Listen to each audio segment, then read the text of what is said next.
So as we all know, the clone army was huge, with estimates on the size ranging from just 1 million all the way up to over 10 million clones. Though they all received the same training to become effective warriors, they did have unique personalities, and this is especially true for the wide range of clone commanders in their ranks. In this video, we're going to break down every single named clone commander from canon and looking at their philosophy and attitudes towards war. Starting off, we have the most famous and impactful clone commander ever to live, Commander Rex. So obviously we traditionally see Rex as a captain, but he was of course crowned commander of Ahsoka's 332nd Company. Rex's philosophical journey from loyal Republic officer in the Clone Wars to resistance fighter in Rebels showcases the potential for clone commanders to overcome their conditioning. His experiences with Ahsoka Tano and the removal of his inhibitor chip led to a far more nuanced understanding of duty and morality, eventually leading him to fight against the Empire he once served. After these events, he no longer viewed orders and authority as the number one source of truth in his world. He started to think for himself and take a nuanced view on morality from his own mind and his own experiences. After that is Commander Cody, CC-2224. Commander Cody's journey from loyal Republic officer to disillusioned Imperial commander represents one of the more complex philosophical evolutions among clone commanders. His leadership of the 7th Sky Corps and the 212th Attack Battalion was marked by a strong emphasis on strategic thinking and adaptation to changing battlefield conditions. His partnership with Obi-Wan Kenobi developed into one of mutual respect and understanding between his general and the commander. This made the execution of Order 66 particularly tragic. Subsequently, he served the Empire after the war ended, particularly during the subjugation of Kashyyyk, which led to a growing awareness of the moral compromises required by his position. His eventual desertion from the Empire marked a profound shift in his philosophy, recognizing that blind loyalty to a cause could lead to a betrayal of one's own principles. Next up is Uppo, CC-1119. Commander Uppo's rise in the 501st Legion showcased the tension between loyalty and moral judgment in clone soldiers. Under his command, the unit became highly effective and vicious, though experiences like the Battle of Umbara tested his commitment to orders. His philosophy of absolute loyalty, reinforced by his conditioning, drove his actions during Order 66, and this led him to join Anakin on the assault of the Jedi Temple and the subsequent slaughter of the younglings. Despite his success, his downfall through Padawan Zet Jukasa underscored the tragic consequences of unquestioning obedience and the toll of unwavering devotion. Following that is Bakara, CC-1138. As the leader of the 21st Nova Corps, Bakara balanced discipline with tactical innovation,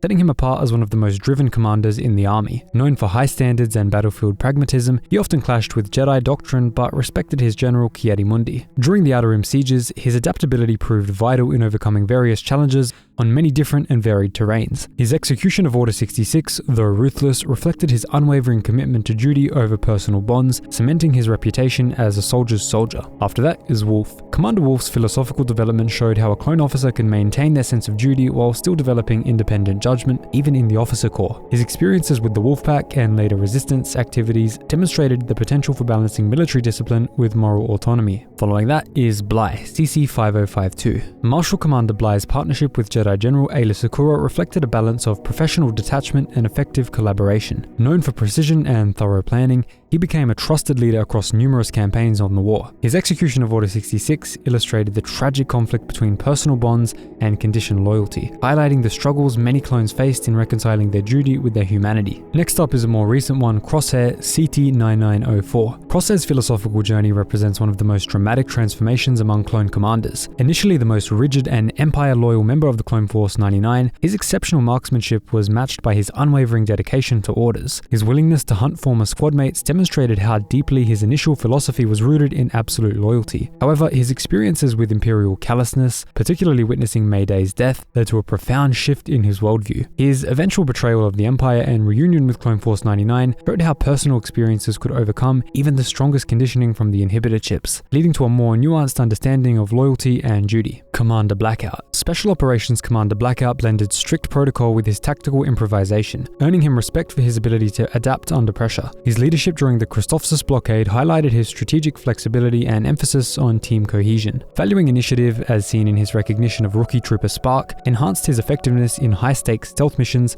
like the one on Christophsis. Blackout's unique approach to balancing discipline with adaptability made him an exceptional leader in specialized operations and missions where most clones would probably fail. Next is Arc Commander Blitz. Commander Blitz's role in the Rancor Battalion emphasized the value of rigorous training and battlefield experience, shaping the next generation of soldiers. As an instructor, he pushed cadets to think independently within orders while instilling discipline. His leadership during the Battle of Camino showcased his belief in balancing individual skill with unit cohesion. Blitz's dedication to preparing clones for real combat situations made him the cornerstone of the Republic's training programs. Following that is Commander Fox. Commander Fox's leadership of the Coruscant Guard reflected a philosophy deeply rooted in institutional loyalty over loyalty to direct authority and protection of the Republic's political heart. His close work with Chancellor Palpatine shaped his understanding of duty, leading to unwavering execution of any orders, regardless of their ethical implications, as long as they came from the leader of the Republic himself. His death at Vader's hands ironically demonstrated the dangers of absolute loyalty that he had championed throughout his career. Colt. As an ARC commander in the Rancor Battalion, Colt's philosophy centered on the belief that excellence in training directly translated to survival on the battlefield.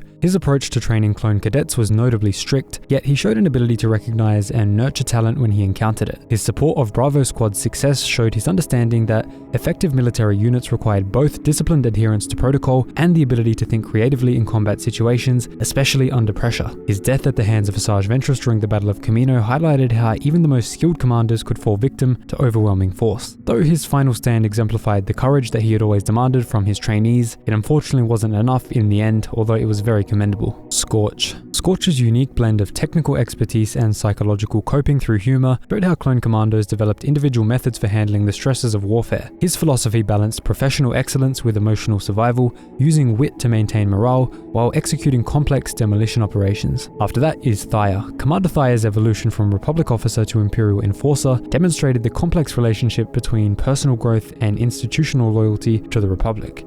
His appreciation for individuality among clones, developed through experiences with Yoda, created an internal tension with his continued service to the Empire. Thorn. Commander Thorn's last stand on Scipio exemplified the heroic aspects of clone philosophy. His decision to face overwhelming odds while protecting Senator Amidala demonstrated how personal courage could transcend mere obedience to orders. Commander Crane from the Dooku Jedi Lost books. While details of Commander Crane's service are limited, his execution of Order 66 in the received vision demonstrated the ultimate test of clone loyalty and conditioning. His actions during the crucial moment reflected the success of the behavioral modification programs in overriding personal philosophy and relationships and ethical considerations in favor of absolute obedience to authority. After that is Davijan Oddball, or CC-2237. As a skilled pilot and commander, Oddball's philosophy balanced technical expertise with tactical flexibility. His service across multiple campaigns from Teth to Utapau demonstrated how specialized combat roles could influence a commander's approach to leadership. His execution of Order 66 against Obi-Wan Kenobi, despite their previous work together and good relationship, highlighted the tragic impact of clone conditioning on personal connections formed during the war. Unfortunately, it still overrode everything. Commander Davis. As an ARC trooper, Davis emphasized precise intelligence gathering and tactical adaptability. His leadership merged reconnaissance with combat, reflecting the elite nature of ARC troopers. Balancing precision with flexibility, he excelled in complex military operations requiring detailed planning.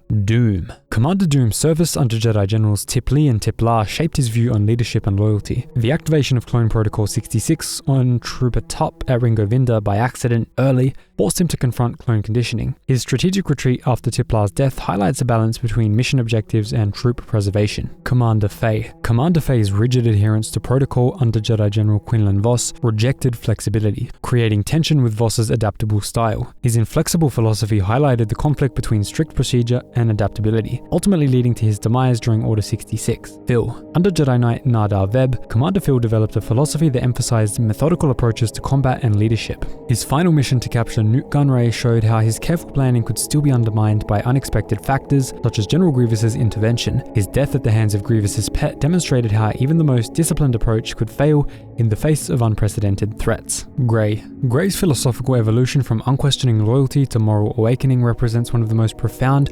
transformations among clone commanders. His initial betrayal of General Balaba, which is Kanan's master, during Order 66 gave way to the growing awareness of his own agency, culminating in his sacrifice to save Caleb Dume, Kanan Jarrus. His journey demonstrated how clone conditioning could be overcome through personal growth and moral reflection. As an ARC trooper in the Rancor Battalion, Hammer's philosophy centered on elite combat effectiveness and tactical precision, and of course, just straight up firepower. His role in defending Kamino showed how specialized training could be adapted to strategic defense operations, combining individual skill with unit coordination. Havoc. Havoc's leadership in the Rancor Battalion demonstrated a philosophy that balanced training excellence with combat effectiveness. His death defending Kamino showed how his principles of loyalty and duty extended into his final moments, ensuring mission success even at personal cost. Mayday. Stationed on Barton 4, Mayday's experience illustrated the tragic consequences of Imperial disposability of clone troops. His death due to denied medical support led to Crosshair's disillusionment, showing how personal loyalty could conflict with institutional obligations. Monk. As a scuba commander, Monk's philosophy adapted standard clone training to specialized aquatic warfare, prioritizing safety. His collaboration with Kit Fisto during the Battle of Mon Cala demonstrated how environmental specialization could influence leadership style and tactical thinking. Neo. Neo's cold, efficient approach to command reflected the darker potential of clone conditioning. His unquestioning execution of Order 66 showed how emotional detachment could facilitate absolute obedience, making him an effective but ruthless tool of the Empire. So that is every single clone commander in canon and their philosophies. What do you relate to the most? Who do you relate to the most? And which character do you consider the greatest in terms of their values? Be sure to let me know in the comments down below. Smash the like and subscribe button for more awesome Star Wars content, and I'll see you in the next one. If you made it this far, drop a thank Mr. Monk in the comments down below.